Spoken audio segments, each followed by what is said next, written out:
Bonjour et bienvenue, voici notre tour d'horizon économique, géopolitique, énergétique et gothique et boursier. Nous sommes le lundi 24 avril et pour comprendre comment tourne la planète finance, c'est sur la bourse au quotidien et nulle part ailleurs. Et l'épisode du jour s'intitulera LVMH à une capi supérieure à 175 pays. Et oui, vous l'avez peut-être vu défiler, cette alerte sur la plupart des chaînes financières. LVMH rentre dans le club très fermé des 10 valeurs cotées sur la planète Terre, dont la capitalisation dépasse 500 milliards de dollars. Bon, ça fait 450 milliards d'euros. On n'est pas encore arrivé aux 500 milliards d'euros, mais en ce qui concerne les dollars, eh bien oui, LVMH voit sa capitalisation dépasser celle de 175 pays.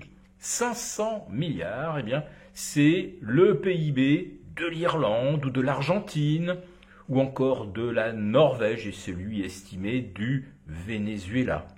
Si LVMH gagnait 5% de plus, il rattraperait, eh bien, la Thaïlande avec ses 506 milliards de dollars. Alors quand je vous ai dit dans le titre, c'est le tour d'horizon géopolitique et gothique et boursier, bah oui, et gothique parce que regardez comment je suis riche, regardez comme j'arbore les symboles de ma réussite, à savoir un article de luxe Vuitton. Et on peut dire véritablement qu'on est dans un monde qui se partage entre ceux qui ne savent plus quoi faire de l'argent et qui ne savent plus quoi faire pour afficher effectivement leur réussite, tandis que d'autres sautent des repas et doivent compter chaque centime.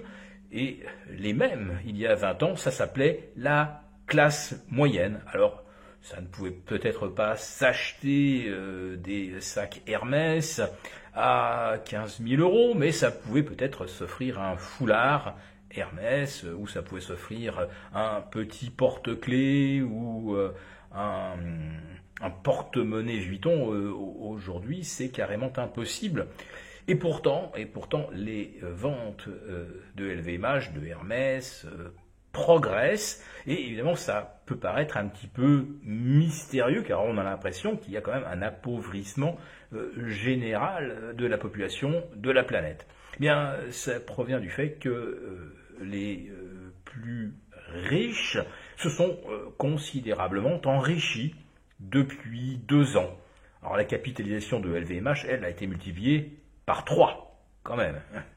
Donc on est aussi là sur une progression du cours qui dépasse quand même la progression du chiffre d'affaires de presque x2.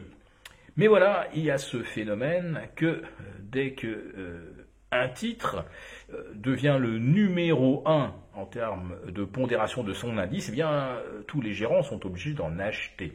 Et les ETF, c'est exactement la même chose. Et lorsqu'on a une gestion benchmarkée, vous êtes obligé de détenir systématiquement au moins les 5 premières capitalisations.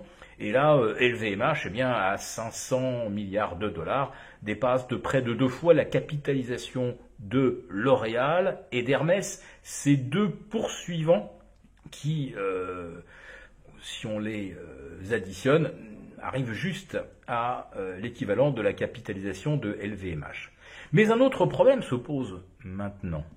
C'est qu'à 500 milliards de capitalisation, pour un CAC qui a une capitalisation de 2400 milliards, on est presque maintenant à 1/5. Si vous rajoutez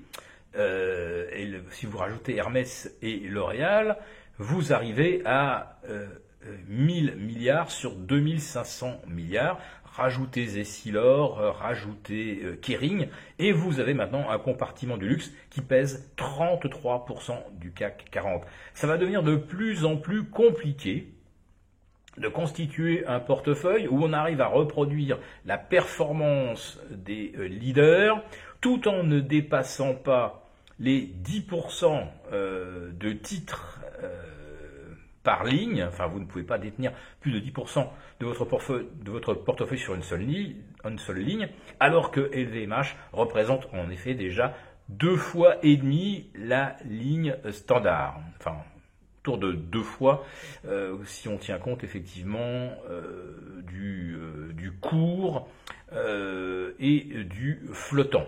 Alors qu'est-ce que peuvent faire les gérants? Peut-être compléter avec du Dior, qui est évidemment le proxy de LVMH, et puis regarder aussi après ça du côté de Richemont. Ah zut, Richemont, c'est peut-être mauvaise pioche si demain LVMH tente de racheter le géant suisse. Regardez la trajectoire de Richemont depuis le début de l'année, et vous avez quand même quelque chose qui évoque assez fortement LVMH également.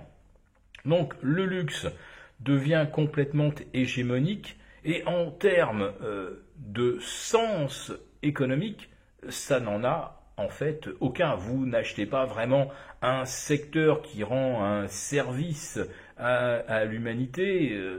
Alors, certains diront que le secteur de l'énergie rend un mauvais service parce que ça pollue, soit, mais au moins ça nous permet de nous éclairer et de prendre des bains chauds, alors que le luxe nous permet juste d'espérer peut-être faire saliver celui qui vous voit prendre l'avion avec le dernier sac Hermès.